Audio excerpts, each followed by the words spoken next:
If anyone thinks a summit between two heads of state is all about solemn handshakes and strategy maps spread across the table, sorry, you haven't watched American News 2025 edition.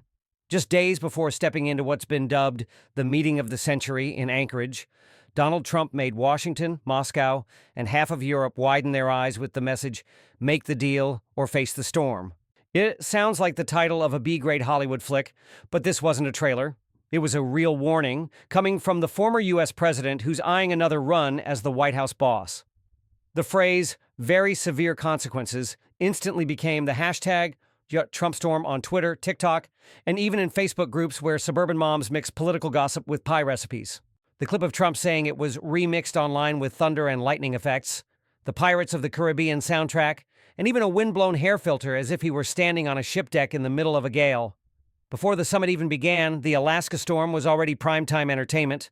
Late-night shows like A Closer Look quickly spliced the remark together with his slip-up calling Alaska close enough to Russia to send pizza by drone. Audiences roared. The networks pocketed millions more YouTube views. Joint Base Elmendorf-Richardson in Anchorage, the official venue, was suddenly being described in the press like a Netflix set. Black Hawk helicopters instead of camera drones, camo-clad guards like background actors, and swarms of reporters scrambling for the best angle of the handshake. U.S. The outlets loved calling it the negotiation table with a view of the Bering Sea, while Russian media joked it was an American base just one long swim from Putin's house. Of course, no one's actually swimming, but the imagery was cinematic enough for the evening news. In Brussels, EU diplomats sipped espresso and whispered, "If Trump gives up something, we'll have to rewrite the security textbooks." That might sound dramatic, but in reality, any Alaska deal could shake up sanctions, gas prices, and defense budgets. One diplomat even quipped, "We don't want this to be Helsinki 2.0, where everyone leaves the room not knowing who won, who lost, only that the buffet was decent." In Kyiv, President Volodymyr Zelensky was firm. No negotiations without Ukraine. His fear? Alaska turning into a two-player game where the battlefield map gets redrawn like a jigsaw puzzle. To calm the optics, Trump teased a triangle of talks including Ukraine and the EU, but no one could tell if it'd be a balanced triangle or just a right-angled one with Kyiv stuck in the corner.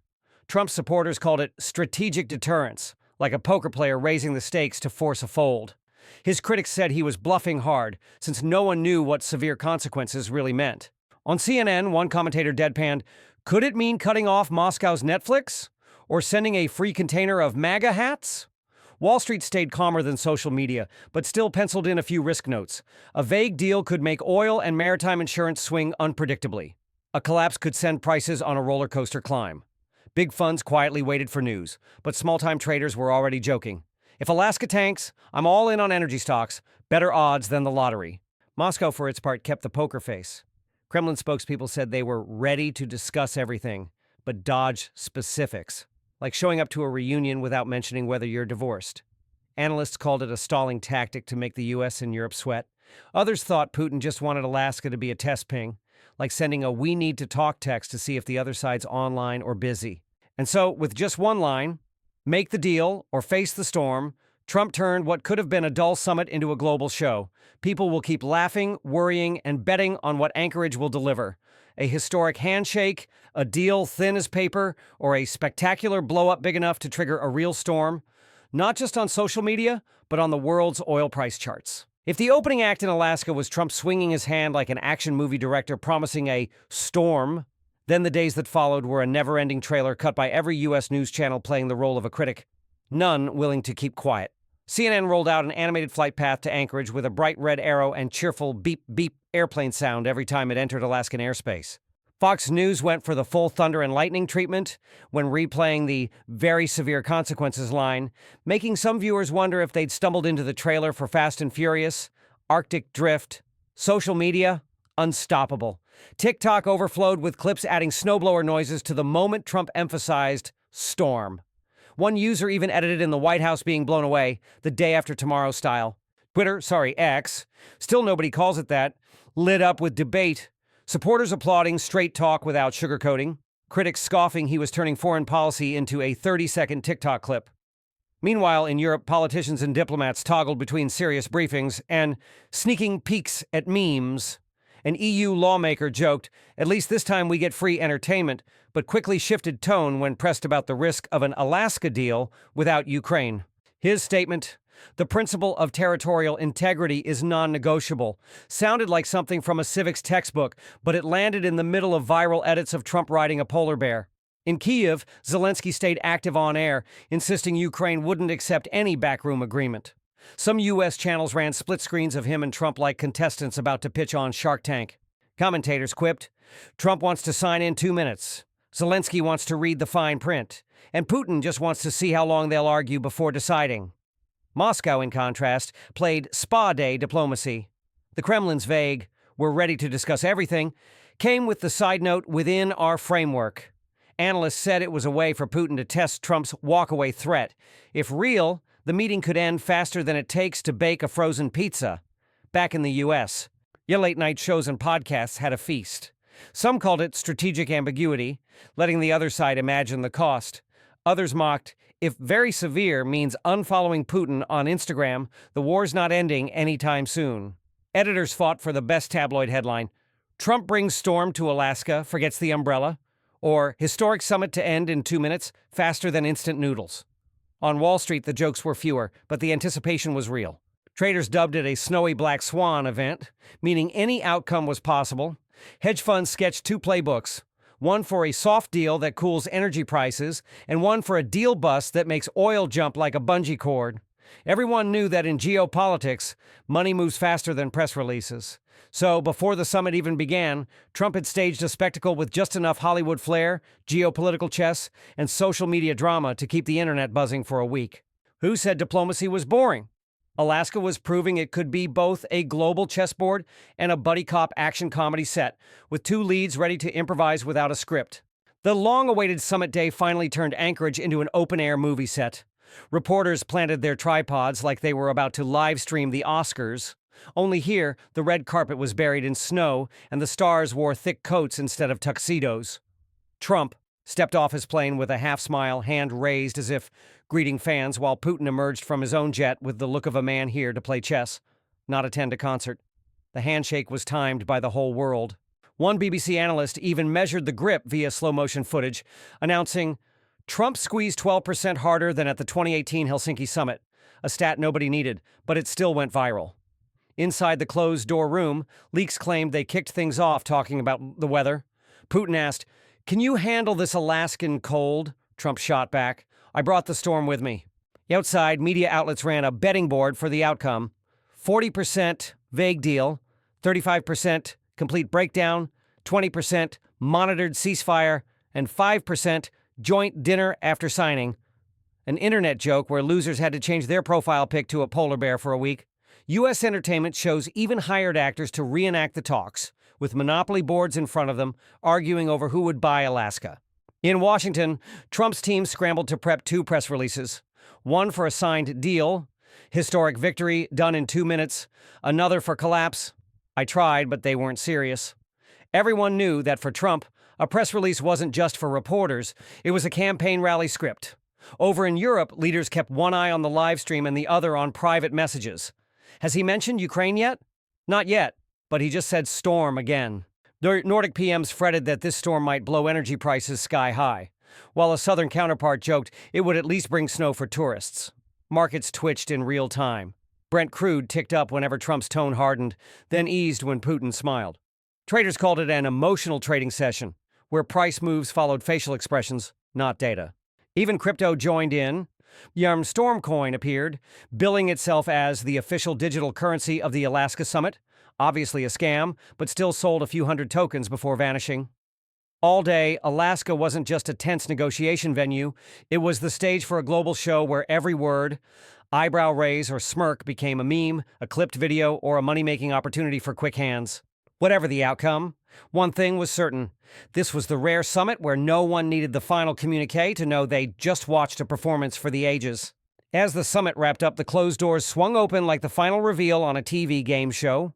Trump emerged first with that familiar, "I know what you're thinking" smirk, while Putin followed behind, expressionless, like someone who just heard gas prices were dropping.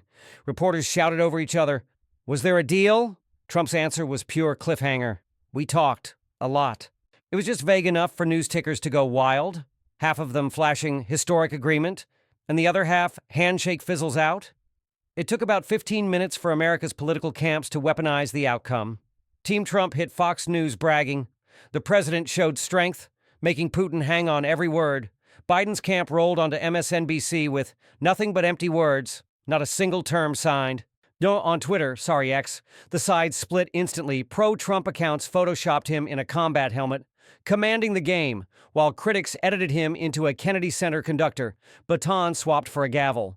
Inside the campaign war rooms, the spin machines ran hot. Trump's crew dropped a 60-second highlight reel, him striding off the plane, gripping Putin's hand, set to epic music with giant text. 2 minutes to make history. Biden's team countered with a montage of Trump's pauses and verbal stumbles, punctuated by sitcom laugh tracks during very severe consequences. Both videos trended, and suddenly no one cared what the meeting actually produced. Commentators jumped in for their slice. A late-night show reenacted the talks with two sock puppets arguing over who gets to keep Alaska. A political podcast devoted an entire episode to Putin's body language, concluding he blinked more than usual. Maybe stress, or maybe just dry air in the room. Across the Atlantic, reactions were just as colorful. A French daily wrote, "Alaska marks the start of a new chapter, or at least a new play." A German broadcaster warned of the risks of undermining the principle of not recognizing seized territory. But right under the segment was an ad for 20% off Arctic cruises because peace might be coming. Markets behaved like a fickle cat.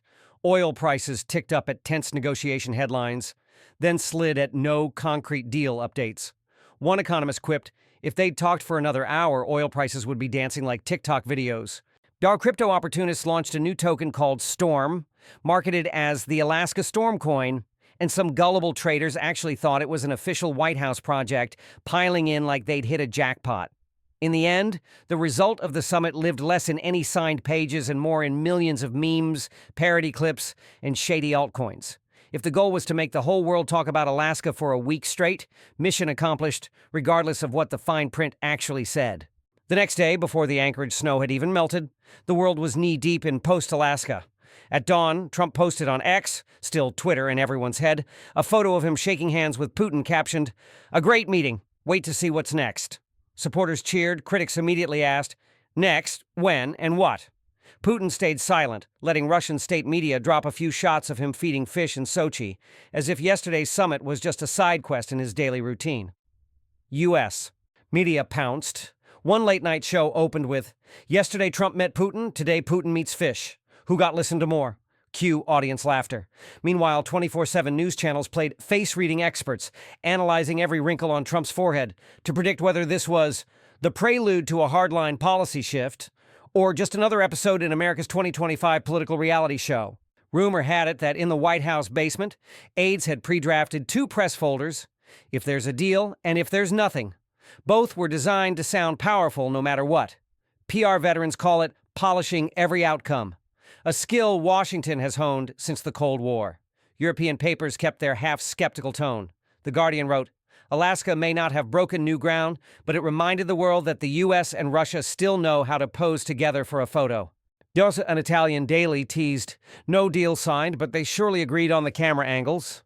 Markets reacted like binge watchers between seasons. No screaming, just marking their calendars for Episode 2. Oil and gold prices stayed flat, waiting for official spoilers from Washington or Moscow. On Reddit, traders mocked up Alaska Season 2 posters styled like Netflix originals, swapping in Trump and Putin in fur coats beside snow-covered pines. For the internet crowd, what stuck wasn't ceasefire terms or sanction packages. But that moment, Trump stepped out of the meeting, straightened his tie, and gave a "I know but won't tell" smile. The 2 minutes legend memes still spread, cementing the Alaska summit as a pop culture political crossover, where the plot was anyone's guess, but the performance got endless replays. In the end, Alaska didn't end the Ukraine war or redraw the world order, but it did notch one unexpected win, proving that in the age of instant media, a meeting can become a global entertainment event, powered by a few cryptic lines, a perfectly framed handshake, and millions ready to spin it into either a joke or a banner, depending on their side.